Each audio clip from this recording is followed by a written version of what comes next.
Some families welcome you with open arms. The Blackwells were not that kind of family. From the moment James introduced me as his fiancée, his mother Vivian had regarded me with the cool assessment of someone inspecting damaged goods. His sister Audrey barely concealed her disdain behind tight smiles, while his father Richard simply looked through me as if I were made of glass. Emma works at the children's hospital, James had explained proudly during that first uncomfortable dinner at their Beacon Hill mansion. As a doctor, Vivian had asked, perfectly tweezed eyebrows raised hopefully. As an art therapist, I answered, I help children process trauma through creative expression. How nice, Vivian had replied in a tone that suggested it was anything but. I suppose not everyone can handle medical school. That set the tone for our relationship. In their eyes, I was unworthy of their son, the brilliant neurosurgeon from the distinguished Blackwell family, whose ancestors had practically built Boston. I was just a girl from somewhere in the Midwest, Minnesota, actually, with a master's degree in a hobby field, their words, and no impressive family connections.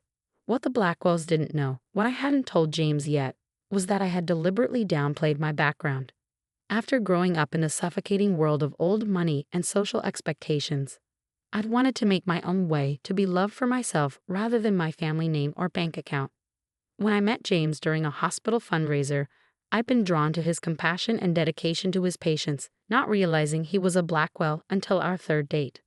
By then, I was already falling in love with the man, not the pedigree, and I wanted him to love the real me, Emma Larson, art therapist, not Emma Larson Miller, heiress to the Miller publishing fortune and granddaughter of Eleanor Miller, the famously private fashion designer behind the exclusive Valentina Couture label. So I kept quiet about my background, enduring the Blackwell's condescension with as much grace as I could muster. James defended me when he could, but he was often caught between loyalty to me and a lifetime of deference to his formidable family. They'll come around, he promised, kissing my forehead. Once they see how happy you make me, they'll have to. But 6 months into our engagement, with the wedding just 8 weeks away, the Blackwells had shown no signs of warming to me. If anything, their thinly veiled disapproval had intensified as wedding plans progressed. Which brought us to today, the final fitting for my wedding dress, an appointment that should have been special and intimate. Instead, Vivian had insisted on accompanying me, bringing Audrey and her mother's friend Diane Cartwright, the self-appointed arbiter of Boston society fashion, for expert opinions. I just want to make sure everything is appropriate, Vivian had said. Translation. She didn't trust me not to embarrass the family.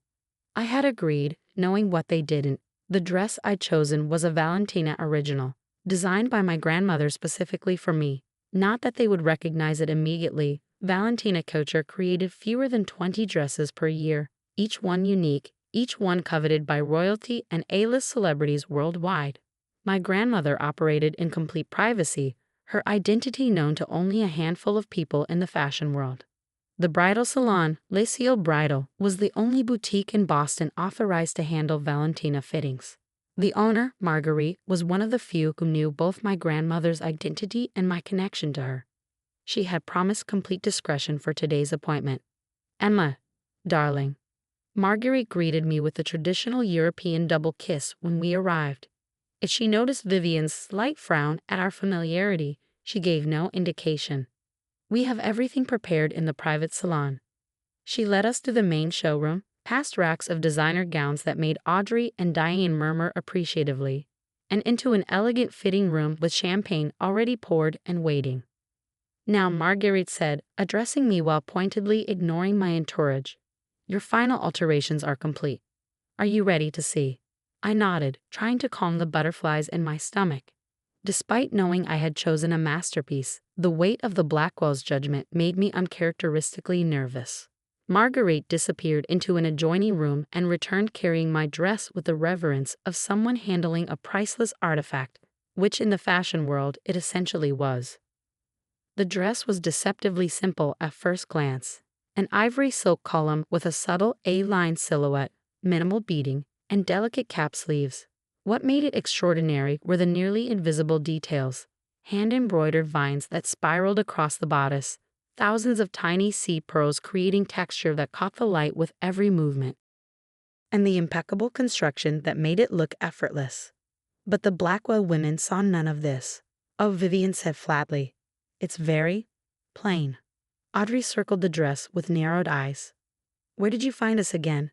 It looks like something off the rack at one of those budget bridal stores. Diane Cartwright adjusted her designer glasses. No structure, no presence. Certainly not what I'd expect for a Blackwell wedding. I bit my tongue as Marguerite helped me into the dress behind a dressing screen. When I emerged, even I was stunned by the transformation. The dress, beautiful on the hanger, became transcendent when worn. It moved like water, catching light from angles that seemed impossible, the subtle details suddenly harmonizing into something magical. But the magic was lost on my audience. What a shame you couldn't afford something better, my future sister-in-law sneered, eyeing my wedding dress with undisguised contempt. Everyone will know you married James for his money. Vivian sighed dramatically. We could have helped, you know. The Blackwell name opens doors. I'm sure Carolina Herrera would have made time in her schedule if he just asked us instead of settling.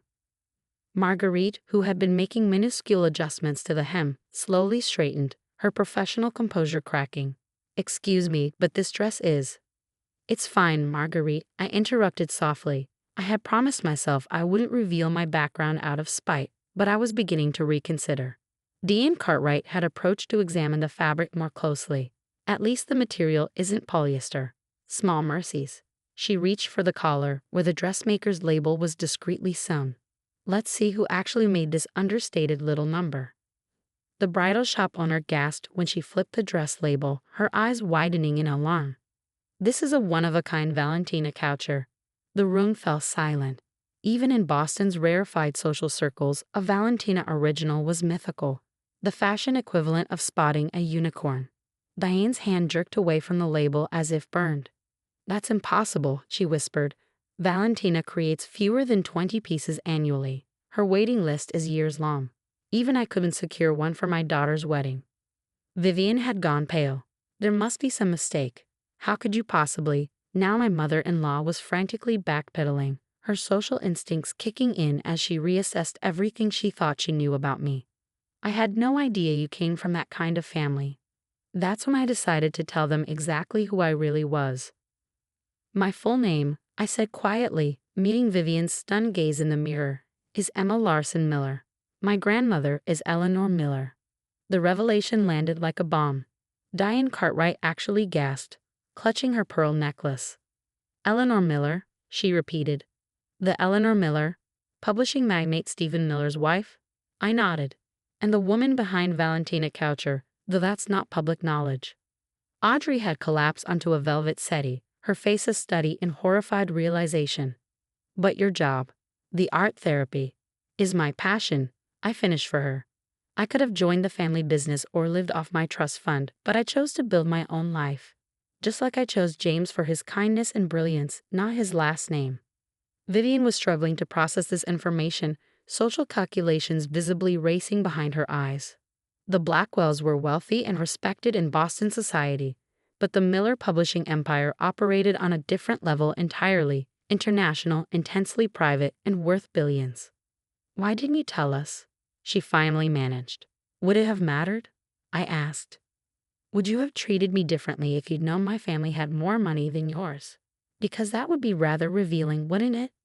Marguerite, bless her, chose that moment to bring over the veil, another Valentina creation of handmade Belgian lace so fine it seemed to float. Your grandmother sent this over this morning, she said, carefully arranging it on my head. A gift to complete the ensemble. The addition of the veil transformed the look entirely. Standing there in Valentina Coucher, I no longer felt like the outsider trying to measure up to Blackwell standards. I was simply a bride preparing to marry the man I loved. I think, I said, smoothing the perfect silk, that we're finished with the fitting. Thank you, Marguerite.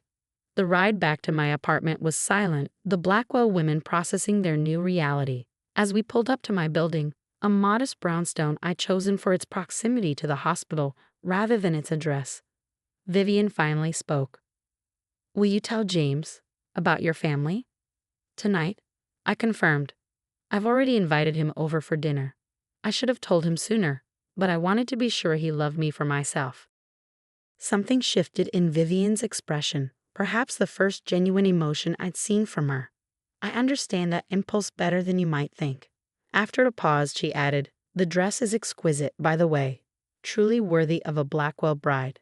It wasn't exactly an apology, but from Vivian Blackwell, it was a start. That evening, I prepared a simple dinner in my apartment, nervous about James's reaction. Would he be hurt that I kept this secret? Would it change how he saw me? When I opened the door to him, his smile, the one that still made my heart skip, reassured me instantly. "Hey, beautiful," he said, kissing me hello. "How was the fitting? Did my mother behave?" "About that," I began, leading him to the couch. "There's something I need to tell you." I explained everything, my family, my grandmother's secret identity, my decision to make my own way. As I spoke, I watched his expression carefully, looking for signs of anger or betrayal. Instead, when I finished, he laughed. "Emma Miller? The Emma Miller? I had the biggest crush on you in college." "What?" Now it was my turn to be shocked. "Harvard Medical, your junior year at Boston University," he explained. "You spoke at a symposium on creative therapies and pediatric care. I was in the audience. You were brilliant and gorgeous, and when they introduced you as Emma Miller, heir to the publishing fortune, I thought, she's so far out of my league." "You knew?" I whispered. He shrugged. "I knew who Emma Miller was, but when I met Emma Larson years later, I didn't make the connection. You were just the compassionate art therapist who challenged me to see my patients as whole people, not just neurological puzzles." Tears pricked my eyes. "And you didn't care about any of it. The name, the money. I fell in love with you," he said simply. "Though I have to admit, I'm relieved my mother found out before the wedding. Now she can stop treating you like you're after my non-existent fortune." I laughed through my tears. "She's already adjusting. You should have seen her face when she realized my grandmother is Valentina." James pulled me close. "I'm marrying you for your terrible taste in movies, your inability to cook anything more complex than pasta, and the way you see beauty in broken things. The dress is just a bonus." 2 days later, a handwritten note arrived from Vivian Blackwell, requesting my presence at tea. When I arrived at the Beacon Hill mansion, I found not just Vivian but Audrey waiting in the solarium, both impeccably dressed and visibly nervous. "Emma," Vivian began after the initial pleasantries, "I owe you an apology. My behavior has been inexcusable." Audrey nodded vigorously. "Mine too. We were horrible to you."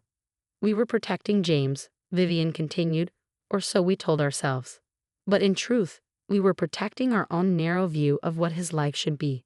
I accepted their apology with grace, recognizing the genuine remorse beneath the carefully composed exteriors. As we sipped tea, the conversation gradually became more natural, evolving from stilted politeness to something approaching warmth. "There is one thing," Vivian said hesitantly as I prepared to leave. "The Blackwells host an annual charity gala for Boston Children's Hospital. Given your work there and your family's philanthropic history, would you consider taking a more active role in organizing it this year?" It was an olive branch and an acknowledgement of my professional values separate from my family name. "I'd be honored," I replied sincerely. The week before the wedding, a special delivery arrived at my apartment, a handcrafted wooden box containing a diamond and pearl tiara, accompanied by a note in my grandmother's elegant handwriting. "Dearest Emma, this has adorned the brides in our family for 4 generations. Wear it not as an heiress, but as a woman who knows her true worth comes from within. With love and pride, Grandmother." On my wedding day, as I prepared to walk down the aisle wearing my Valentina gown and family tiara, my father asked if I regretted keeping my background secret for so long. "Not for a moment," I told him. "It gave me the chance to find people who value me for who I am, not what I have." "And did you," he asked, "find those people?" I looked toward the altar where James waited, his eyes shining with love as he saw me. Beyond him sat our guests, colleagues from a hospital who had become dear friends, his family now genuinely welcoming, and even Diane Cartwright looking suitably impressed. "I did," I confirmed. "And for those who couldn't see my worth without a designer label, they're learning that true value isn't about pedigree or price tags. It's about character, compassion, and creating beauty where you find yourself." As I began my walk down the aisle, I caught Vivian Blackwell's eye. She nodded once, a gesture of respect rather than mere social approval. In that moment, I understood that sometimes the most valuable things we can offer each other aren't measured in dollars or designer labels. They are measured in second chances, in the courage to see beyond surfaces, and in the wisdom to recognize that true worth never needs to announce itself.